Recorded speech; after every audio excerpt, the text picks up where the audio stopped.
Hello, everyone. My name is Logan Bick. I'm the Sundial's editor-in-chief. I am joined today by CSUN President Diane Harrison and the Sundial's campus editor, Orlando Merriquin. Hello, everyone. I'm Orlando Merriquin, the campus editor. Just a reminder to everyone that next week is our last conference with President Harrison. So if you would like to submit some questions, feel free to comment down below or email us. Good afternoon. I'm Diane Harrison, president at California State University, Northridge. Okay, so the first question. This afternoon, the details for the Karzak Grant applications were released. Can you kind of just tell us what students who are looking to apply need to know? This is intended to provide emergency financial support to those students who are eligible, who have expenses related to the disruption of campus operations due to COVID-19. We've set actually the CSU set a priority application deadline of May 15th. So students have a couple of weeks to apply. To be eligible, you have to be a currently enrolled student in an undergraduate, graduate, or a professional program. You have to be eligible to receive federal financial aid, and you could not have been enrolled previously, meaning this semester. If you started out in a fully online program, then you're not eligible. It's really intended for the disruption caused by students having to switch modalities. It's in the application itself is in My Northridge portal. Students need to look for under financial matters, and they'll see a link to CSUN CARES grant application.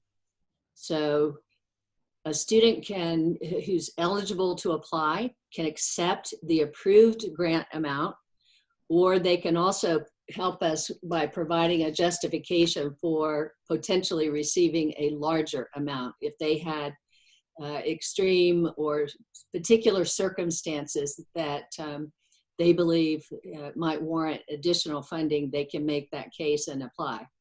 What we've done is to design a system such that we divided eligible students into 3 different groups.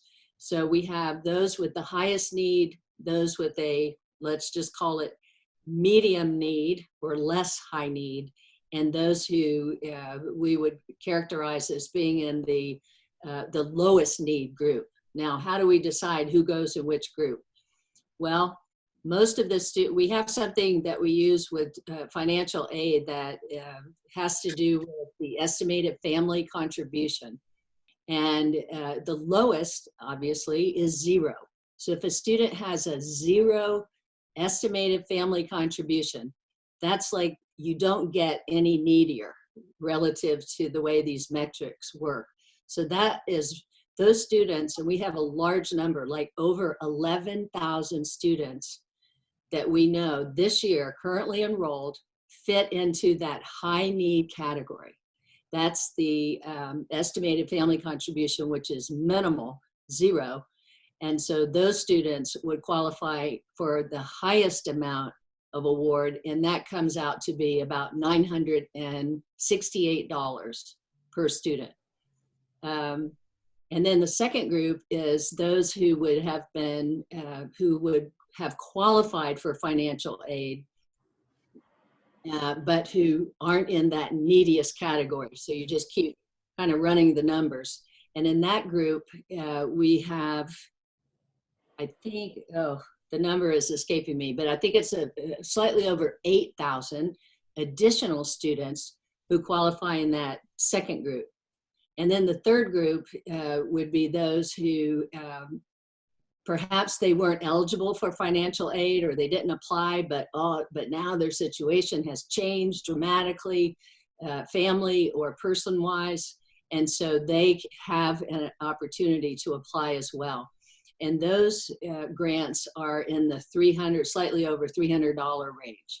The total amount, think about this for a minute, the total number of students that we believe will qualify in one or more, or in one of these categories, is slightly over 33,000 students 33,000 students are going to be eligible to claim these grants. So I encourage students to read the email, go on the portal, get your application in.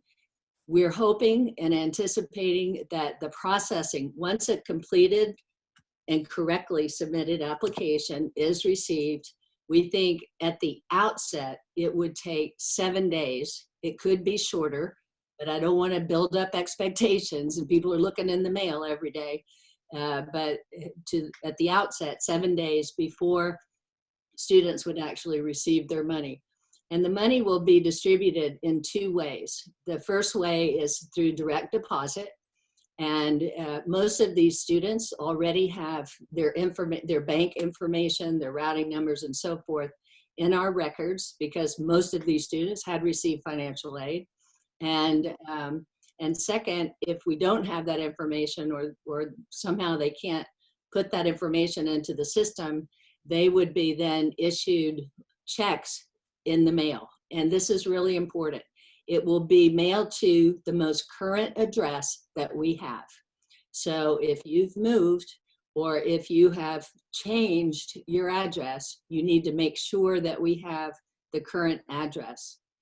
Now, the one detail which is important to note is that if a student is a part-time student, they still can be eligible, but those students, the grant amounts for part-time students are prorated.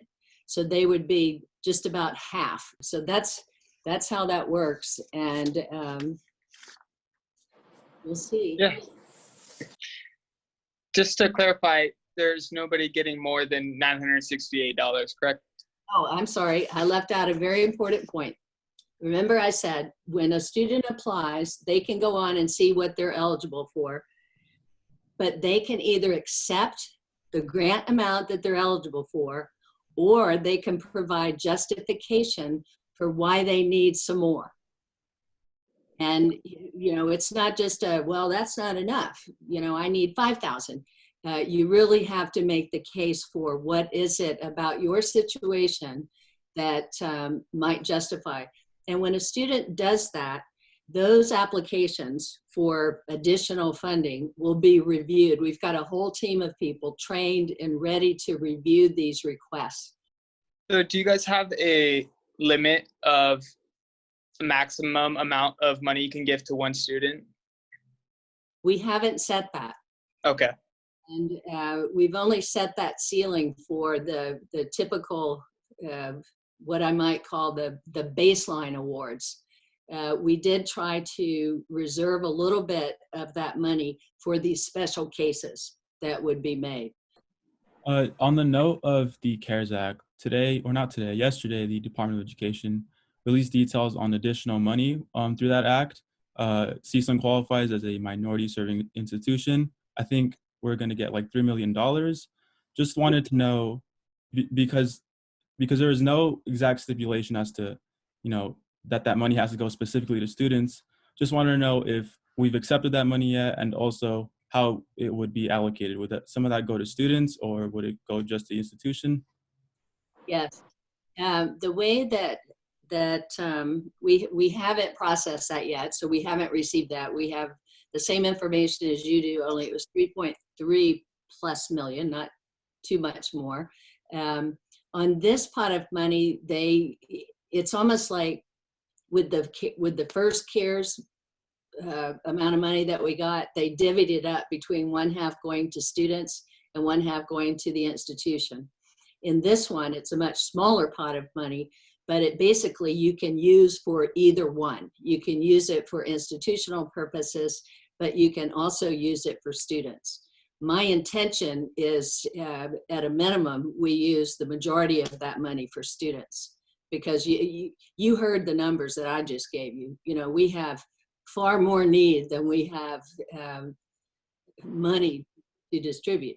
Now, that being said, we certainly will use the second half of the CARES pot, the other 22 million, if you will, to help plug up holes in the campus budget, which is bleeding from all of these various and assorted revenue losses. But I've also asked our CFO to reserve a portion of those institutional funds for student aid as well. I have a quick question, just to follow up on that. So with the 3 million, given that it's kind of allocated because we are a minority serving campus, is any of that going to be directed towards minority students in particular? Generally, we don't do that. Even when we have grants that are directed, let's say we get an HSI grant for STEM fields and so on. Because of Prop 209, we can't can't target funds for any one particular group based on race, gender, ethnicity, any of that. You know, that now the CARES grant is all finalized for the most part. What are the next steps for serving undocumented students on campus for some of those fundings? Yeah, undocumented. There are 3 groups of students who are ineligible, as you know, for the CARES funds. Those are undocumented and DACA students. They are international students, and also those students, very few, but the students who started out in January in a fully online degree program. And so what we're planning to do for those students is to set aside, direct those students first to our Medicare fund program, Medicare grant program, because students can apply to that program regardless. That's open. Everybody can. But we would like to really kind of gear the students who aren't eligible for CARES to the Medicare grant program. We have been raising money from our alums and donors who have been contributing to that fund, and they understand why it's so important right now. We're also seeking other non-federal sources of funds that we can find to assist as well. On that note, the CSU made a public statement this week that it's basically going to use its own non-federal funds to give grants to undocumented students who are excluded. Is that a system coordination, or is that just basically saying each campus is going to do something like you just talked about, which is get in, private funds and kind of come up with their own package? Yes, what you just said is the correct way to describe it. Each campus is going to be using their, what we call our Medicare grant program. Other people call it something else on their campuses. Most of those are monies raised through private donations, alumni, and so on. But that's the plan, to really, we recognize that it was most unfortunate that the decisions were made in Washington in the way that they were made, because most everybody in this state, and certainly in the Cal State system, sees this as a really bad decision and harmful to students, a slap in the face to students in many ways who fall into these groups, and it's not something that we're willing to just walk away from. So that's why we're going to make all these different efforts to make sure that these students also have access to some emergency funding. Okay, so just to clarify on that, if I'm an undocumented student and I'm looking for relief, the step I take now is to apply to the Medicare grant, and all of the help that I'm going to get as an undocumented student is going to be funneled and put into that account, and that's where I will apply to get. That's where you will start, and as we identify other sources of money, we will direct you to the other sources. If let's just say we have a run on that fund and it goes and it dries up, then we're going to try and make other funds available. Okay. But that's the place to start. Absolutely. Shifting to the fall semester, we've talked about a few possibilities, right? A hybrid model, which includes online and in-person classes. So there are a number of things that could happen for the fall. Depending on what happens, will the cost of attendance at CSUN remain the same? this seems to be a little bit of a difficulty in either communicating or understanding higher ed finance and how it works. And according to the California Ed Code, if we provide students with full academic credit for courses that they take, regardless of the means in which they are delivered, they can be online, in person, whatever. As long as you get full academic credit, then no portion of that tuition or the mandatory fees would be reduced. You're getting your full credit. And that's really what you're paying for. You know, we could have a very interesting discussion and dialogue. And I think if we got a group of faculty and students in the same room, you might have some disagreement over whether the quality or the value of a course that they took this term or in the summer or next fall is the same regardless of modality. You'll have some saying, yeah, it was fine. I got a lot out of it. I learned what I needed to learn. You'll have other students saying, oh, I hated it. It was horrible. I had a hard time concentrating. I didn't do as well as I wanted to, you know.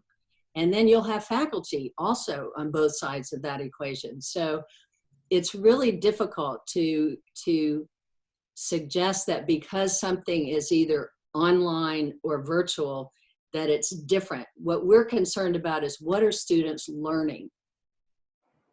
And you can learn in many different ways, and you can learn in using different modalities. So the end outcome is what we're more concerned about, and that's what you're going to get your academic credit for.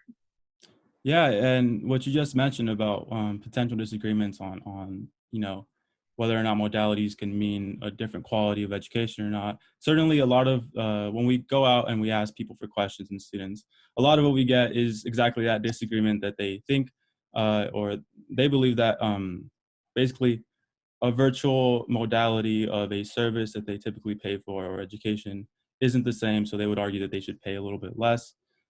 So it's interesting. I guess what I'm asking is, how do you speak to those students who have those positions or views? What do you say to those students and their concerns? And how do you speak to them, I guess, while inviting and bringing them in, I guess? Yeah. I guess I would say that I very much understand and appreciate the concerns about the value of your dollar. And particularly right now, we have a very high unemployment rate. The economy is struggling, everybody is struggling, and everybody's trying to look for something more, some relief, something to help out. I will just say again, under any fall scenario, regardless of which way we go, I expect that our faculty will be offering robust student and academic support services, regardless of the format. A lot of what continues to go on will go on, even though I do appreciate that this is a really tough economic time for everyone. If we are providing you credit, we can't say you don't have to pay as much tuition for it. Moving on to sort of later down the road, I know it's kind of hard to look this far in the future, but you set plans for an in-person ceremony for graduation in December for the winter months. But if when the time comes, it's still not safe to have that many people, do you have a plan B set up? Plan B is we keep pushing it out. You know, when we were talking about December, even 6 weeks ago, that seemed like a pretty safe bet, didn't it? It's kind of iffy. It's looking iffy, but you know, that's 8 months out. We still have probably until mid-September before we have to make a call one way or another to allow for planning. We're not giving up on the in-person commencement. We just have to wait until it's safe. I just want to say thank you for joining us again, and we appreciate your time. So. Hey, I thank you all. I thank you both, and you guys hang in there and have a great weekend.